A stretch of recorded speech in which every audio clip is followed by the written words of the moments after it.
مفتی صاحب، اگر washing machine میں پاک اور ناپاک کپڑے ایک ساتھ دھو دیں تو کیا سارے کپڑے ناپاک ہو جائیں گے؟ یہ بڑا اہم مسئلہ ہے، یہ اکثر لوگ پوچھتے رہتے ہیں، اس کو ایک دفعہ تفصیل سے سمجھ لینا چاہیے۔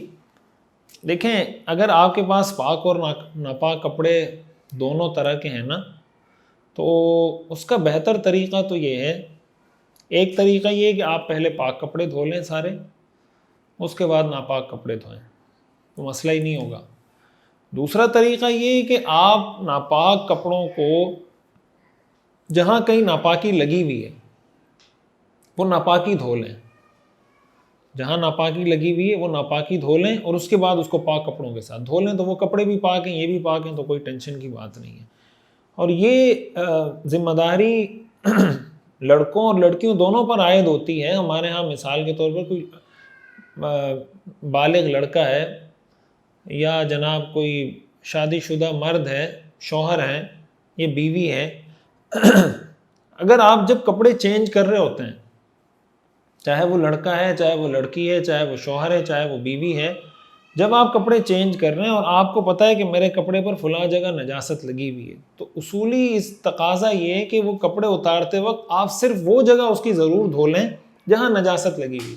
پھر آپ اٹھا کے واشنگ مشین میں ڈال دیں، جہاں بھی آپ نے رکھنا ہے بعد میں وہ دھل جائیں گے۔ اس کا فائدہ یہ ہوگا کہ اب ظاہر ہے کہ اگر عورت واشنگ مشین میں کپڑے دھو رہی ہے، اس کو تو یہ پتہ نہیں چل رہا ہوتا نا کہ بھئی کہاں کپڑوں پہ نجاست لگی ہوگی، کہاں نہیں، وہ ایک ایک چیز اٹھا کے دیکھ تو نہیں سکتی کہ نجاست لگی ہوئی ہے نہیں لگی ہوئی، کوئی آسان کام تھوڑی ہے۔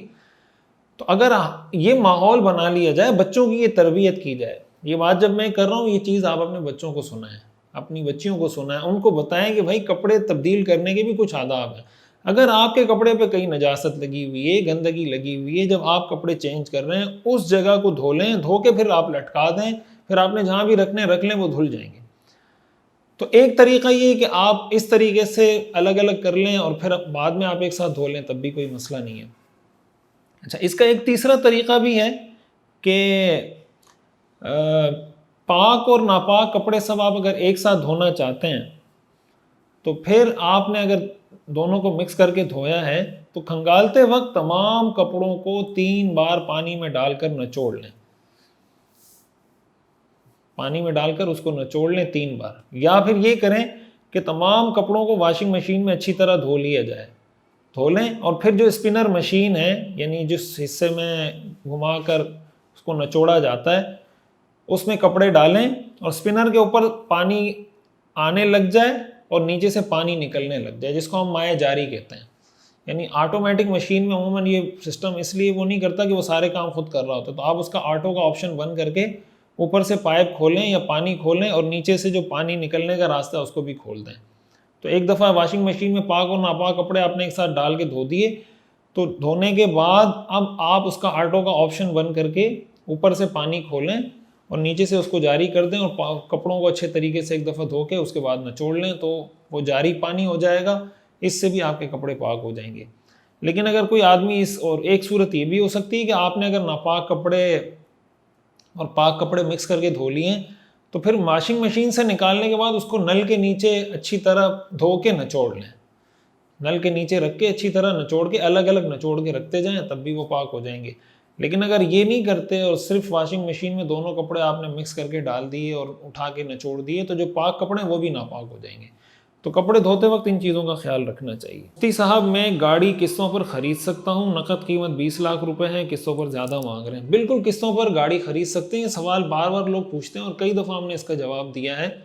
قسطوں پر گاڑی کی خرید و فروخت جائز ہے، کوئی بھی چیز آپ قسطوں پہ خریدنا چاہیں تو خرید سکتے ہیں، بس ایک شرط ہے اس میں، 2 باتیں اس میں آپ یعنی لازمی ہیں جس کو ذہن میں رکھنا ضروری ہے۔ پہلی بات یہ ہے کہ جب آپ کانٹریکٹ کر رہے ہیں اس وقت ایک ریٹ فکس کر دینا چاہیے، یعنی یہ نہیں ہو کہ آپ کہیں کہ اگر آپ 3 مہینے میں پیمنٹ کر دیں گے تو اتنے کی ہوگی، 6 مہینے میں کر دیں گے تو اتنے کی ہوگی، یعنی کانٹریکٹ آپس میں اس کو سمجھنے کے لیے تو کر سکتے ہیں، جب آپ سائن کر رہے ہیں اس سائن میں جب آپ سائن کر رہے ہیں یہ شرائط نہیں ہونی چاہیے کہ بھائی اگر تم نے اتنے مہینے میں کر لیا تو اتنے کم ہو جائیں گے، اتنے مہینے کر لیا تو یہ ہو جائیں گے۔ اس وقت آپ فکس کر لیں کہ مثال کے طور پر 20 لاکھ کی گاڑی ہے نا، آپ اس 25 لاکھ کی خرید رہے ہیں، آپ اس پہ لکھ دیں بھائی یہ گاڑی میں 25 لاکھ کی خرید رہا ہوں، دیٹس اٹ، ختم۔ اس میں کوئی کنفیوژن نہیں ہونی چاہیے، کوئی ڈاؤٹ نہیں ہونا چاہیے، اس وقت متعین ہو جائے۔ دوسری شرط اس میں یہ ہے کہ اگر کسی کی انسٹالمنٹ لیٹ ہوتی ہے، کسی کی کوئی قسط لیٹ ہوتی ہے،